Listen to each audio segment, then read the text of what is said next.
Okay, looks like we're live. So I just want to give you guys an update, the YouTube channel.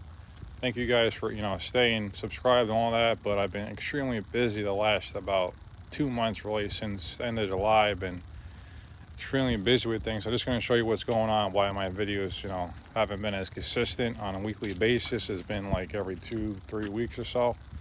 I'm going to show you what I'm doing here, and at some point I'm going to make a video for this too, because I'm taking a lot of footage on Instagram. If you don't follow me on Instagram, it's the same handle as YouTube. Just type in Tile&Remodeling. Let me show you what's going on. This is what I'm doing. This is a deck project I'm doing. Believe it or not, I am not just a tile setter. I am a carpenter, and that's the majority of my background. Actually, I've done more carpentry work in my life than in tile work. I haven't built the deck in a while, but this one needed to get redone. So it was due. It was really due. So I ended up ripping it down and rebuilt it approximately the same size. The only thing difference really is the steps are wider. They were less than 3 feet. Now they're about almost 5 feet right here. So it'll be a nice way to get up the stairs, nice and wide, so you can bring up chairs and all things like that. Everything is rock solid, 2x12s on the treads there. Everything is pressure treated material here. A lot of people like to use the composite plastic stuff for the decking. Pressure treat will still last you a long time, as long as you stain it every so often to make sure that it doesn't absorb water and rot out, because that's what kills it. If you want to use a composite, that works just fine, but I have a composite fence over here, and eventually that dries out and cracks too. And this one's like maybe 6-7 years old, and the gate broke and all that. Everything else is holding up all right, but plastic gets real hot, and this sees sun like half of the time of the day as well. Plus, the cost of it for me on this project was more feasible to do the pressure treat it. So that's why I decided to go. I mean, these are 20-foot bores. I had to cut down to 18. I mean, at the time when I bought these were even, I think about $50 each, $40 to $50 each for each one of these boards. I got them in 20s, and I had about 38, 39 of them, and a couple extra. Got a couple 16s, whatever, for the railing. But I basically ripped down this whole thing. The only thing I reused was some of the pylons, the concrete pylons you can see on the end there. There's 3 of them there. I reused those. The old deck didn't ever, come up when the ground froze or anything. It didn't ever heave. So those were fine, and they were big enough. I did 3 new ones here. They're 14-inch wide with sono tubes that went down over 3 feet. And then I did 2 more pylons here. These are like 10-inch ones, and these are just to support the stairs. Put a header going across and mount the stringers right to that, so everything is rock solid.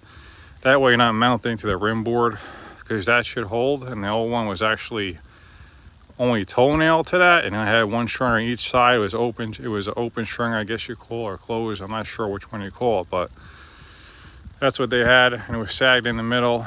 And the rim board held and all that, but this way is way stronger. And they didn't have the concrete pylons on over here before.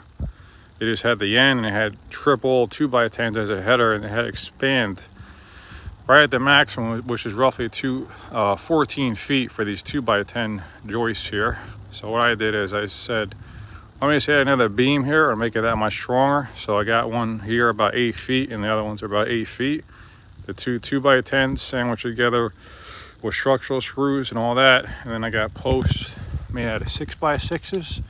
I notched them, so they basically just sit right down on it. Then I put 6-inch screws into them just to hold it to never blow off. You can see I got a little hurricane straps on that side, and over here I have blocking in between each beam, but this one I just toenail this side. Instead of using a hurricane strap, that'll work just fine. And this side I use a metal hanger, so this thing is rock solid. One thing I differently on this deck too compared to the old one is I did 4x4 guardrail posts. Before, they just had the spindles going up with a 2x6 on the top, and that thing was basically just held together by the corners, I just had them screwed together. Once you take those screws out, it could just flop. So, you know, I'll put out a video in the future, but a lot of things were done incorrectly here. I'm lucky the deck didn't fall off or the railing. It was that bad. I've had like at least 20 people on that deck at some point in the past and didn't have any problems, but this one's up to code and beyond. So this is where I'm at in this project, and this is what's eating up all my time instead of editing videos for you guys, because it does take hours to do those, to do them properly anyway. Every single day, you know, basically 8 days a week, I'm working on this thing every chance I get, in between, you know, working on people's houses, getting their projects done and whatnot. So this is where I'm at in this project. Stay tuned for a video on this. I post stories every day pretty much that I'm working on it on my Instagram, so check that out. Again, it's the same as this channel, Tile&Remodeling. So this is what I got. I got the railing to finish off, and then that'll probably be it for this year. Next, in the spring coming up, I'll close off the bottom with some lattice, make it look good. Then this bad boy is done, but about a month from now, I'm gonna stain it, hopefully before the winter. That way you can get all the furniture back on here and just be done with it. But that's what I'm looking to do. Thanks for tuning in. Stay tuned. I'll try to get up some videos, but I just want to give you guys an update. A lot of the videos have been lagging and whatnot, so that's what I got. Thanks for tuning in, and I'll see you on the next video.